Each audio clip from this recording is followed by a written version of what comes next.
téléspectateurs de Cadence Matinale. Ce matin, parlons de la prise en charge de l'obésité, le traitement, comment ça se passe, quels sont les éléments de la prise en charge. Donnons la parole à notre spécialiste interniste endocrinologue, le professeur Simeon Pierre Chouken.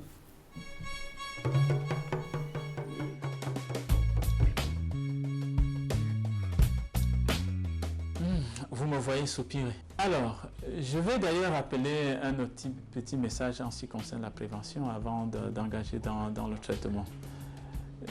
Il faut toujours commencer tôt. C'est-à-dire, si un enfant est obèse, si un adolescent est obèse, si une jeune personne est obèse, il vaut mieux faire vite. Parce que si vous avez 50 ans, cette obésité vous a cassé des articulations. Enfin, je dis cassé pour que les gens comprennent. Et du coup, c'est un cercle vicieux. Vous êtes obèse, vous ne pouvez même pas faire ce qu'il faut faire pour lutter contre l'obésité parce que cette même obésité vous empêche de faire du sport.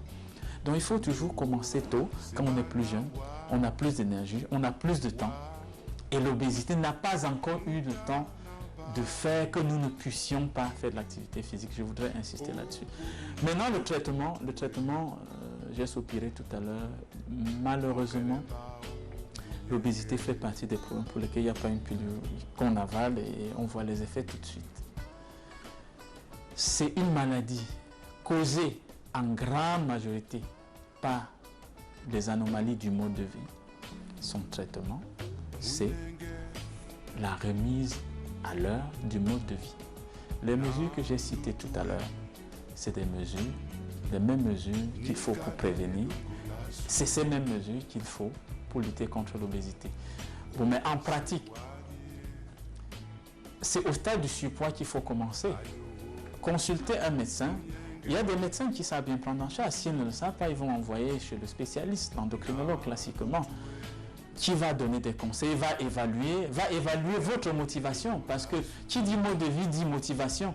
Il faut vous motiver à vous engager. Pourquoi est-ce que les gens ont tout le temps mais ne se lèvent pas pour aller faire du sport? Parce qu'ils ont besoin de motivation. On évalue la motivation, on évalue les capacités, on évalue l'engagement, on évalue les capacités, y compris financières, avant de décider de telle ou telle mesure, et on donne des conseils. Le plus souvent, ou presque toujours, on va faire appel à un diététicien, c'est-à-dire le diététicien vous donnera un programme. Et on va vous dire, faites de l'activité physique régulière. Mais en gros, ça se résume à quoi? Sur le plan de la diététique, c'est manger le moins gras possible, le moins sucré possible. Parce que c'est ça les deux grandes sources d'énergie. Et ça, tout le monde peut le faire. J'ai parlé tout à l'heure de gras. Enlever le maximum possible de ce qui est gras dans son alimentation. Enlever au maximum possible ce qui est sucré dans son alimentation. Ça, c'est ce qui concerne l'alimentation.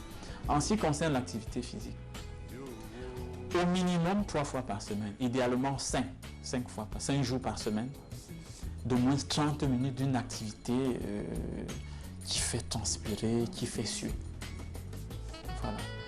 Toute activité est bonne. Il n'y a pas une activité qu'on va imposer selon les capacités de l'individu. Ça veut dire si vous pouvez courir comme Usain Bolt, courez.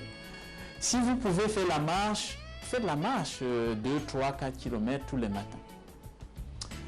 Ça, c'est le côté activité physique.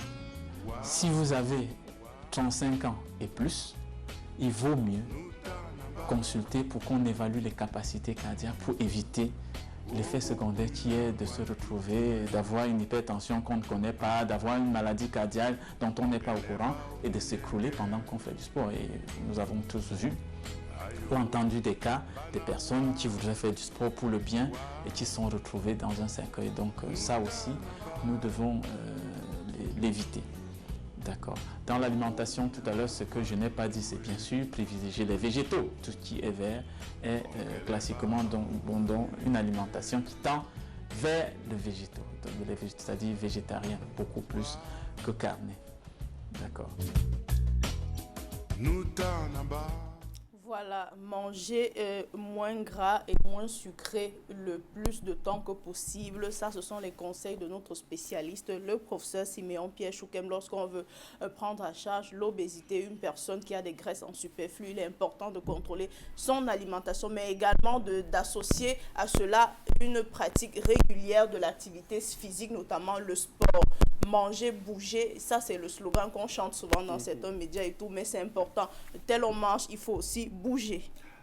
Découvrons les Michel, prénom du jour. Le prénom célébré ce 29 septembre, c'est le prénom Michel. Michel qui est un prénom d'origine hébraïque qui veut dire qui est comme Dieu. Donc si vous portez ce prénom, vous êtes un individu assez émotif. Vous êtes donc à fleur de peau et en demande de bienveillance au quotidien. Michel est aussi empathique malgré le fait que Michel puisse se montrer très aimant envers ses proches.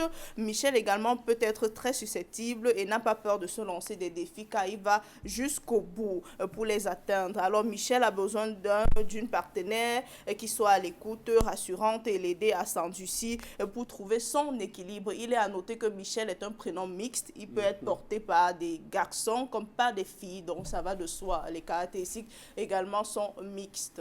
Voilà. Chez les femmes, on les appelle affectueusement Mich. Mich, voilà. Chez les hommes, Miché. Chez les hommes, Miché. Voilà. Allez, je pense à Michel, épouse Loé, du côté de Béoun, c'est à Idia. Oui. Voilà. Allez, à Michel. Michel Ngachou ce matin. Michel Ngachou. Voilà. Happy Names également à l'abbé Michel Fongan. Voilà, Fotine, l'abbé Michel Fotine Fongan du côté de Fumban. Voilà, très bon ami, très bon petit frère. On pense à tous ceux qui portent le prénom bon Michel. Ce matin, Michel Njokam également, une grande sœur du côté de Yaoundé. Happy Names Day à vous à la maison si vous portez ce prénom. Des anniversaires. Joyeux anniversaire ce matin à Anaël Love Nikam Siewe, la petite sœur de Tronkanda. Voilà, Anaël Love Nikam Siewe. Donc, ton grand frère te souhaite le bonheur du monde ce matin. Joyeux anniversaire également à la belle Ange-Marie Chokoni Etia, voilà, affectueusement appelée Marie-Ange, la fille de son papa Roger Etia, voilà, qui était l'un de nos invités de l'émission culturelle Versus, l'auteur du célèbre titre Après la pluie, c'est le beau temps. Voilà, donc joyeux anniversaire également à Talmi Zouafet Stéphane de la part de tes sœurs Popina, Chimène, Florentin depuis Yaoundé, de tes frères et sœurs. Voilà, donc de la part de tes frères et sœurs, de tes sœurs Popina, Chimène et de ton frère Florentin depuis Yaoundé, Talmi Zouafet Stéphane. Joyeux anniversaire à vous ce matin, des anniversaires massifs. Voilà, on pense à Matingum Zoukem, c'est Gozan, voilà, Matingum Gozan Chloé Beroukia, voilà, les prénoms très très originaux. Voilà, c'est la choupinette de Reine Peggy Ngankou. Le partage du gâteau, c'est tout à l'heure à Kotor Immeuble. Mais quel immeuble? Ça, j'en sais rien. Voilà, donc joyeux anniversaire à toi, Chloé Beroukia. 2 ans, ça se fête. Joyeux anniversaire. On pense également à Germain Ekoben, dit l'homme de l'anonymat. Voilà, il est du côté de Kribi, quartier Mokolo. C'est de la part de Abanda, Martin Abanda, en service à Equinox Télévision. Joyeux anniversaire à vous. Et maintenant, on va faire un petit coucou particulier, voilà, à Massaga, au village Ebouye. C'est à l'entrée à l'entrée de l'axe qui mène au port autonome de Kribi. Donc, le village est Bouillé. J'espère que c'est bien prononcé. À Bafoussam, on va faire un coucou sympathique à l'adjudant-chef-major, Nsoup Tchenda Claude, qui est le chef de la communauté Banganfokam de Bafoussam. Voilà. Donc, joyeux anniversaire et big up à tous nos fidèles téléspectateurs. À tous ceux qui nous envoient des messages sympathiques de temps en temps. Un jour, un événement. Un jour, un événement. Le 29 septembre, c'est la journée mondiale de la santé universelle et également journée mondiale du cœur. Donc, prenez soin de votre cœur, que ce soit dans le sens propre ou le sens figuré du thème. Prenez soin de votre cœur. Aujourd'hui, c'est célébré le 29 septembre. Voilà, donc à tous les médecins du cœur, on vous souhaite également une très très belle journée. Il y aura certainement des campagnes à cette occasion. Donc, une marche sportive. Des marches, il faut bouger, il faut marcher. Voilà, donc 30 minutes chaque jour, c'est super important. Alors, beaucoup de courage également au docteur Armel Ndjomou, Oui. voilà, qui est le président de la Fondation du Cœur. C'est basé à Zachman, en Ndogbo. Voilà, lui également qui prend soin de nos cœurs. Voilà, c'est le docteur des cœurs. Ils sont très nombreux. Je pense au docteur Douala. Voilà, lui, il est en service à l'hôpital Sébec de la BP City. Oui, Voilà. on va penser également au professeur Anastase Dudier, à l'hôpital Voilà, général. lui Voilà, qui l'un de est nos également le spécialistes. coordonnateur, l'un des coordonnateurs Oui. de la semaine du cœur. Donc à tous les cardiologues, on n'a pas certainement, on ne peut pas citer tous les spécialistes du cœur ici. Donc à tous les cardiologues, beaucoup de courage. Et au seul unique cordonnier qui est Dieu. Voilà. Merci. Le seul unique cordonnier Ouais. ce matin. Allez, à demain, Emos. C'est fini. À demain. Bonne journée. Restez sur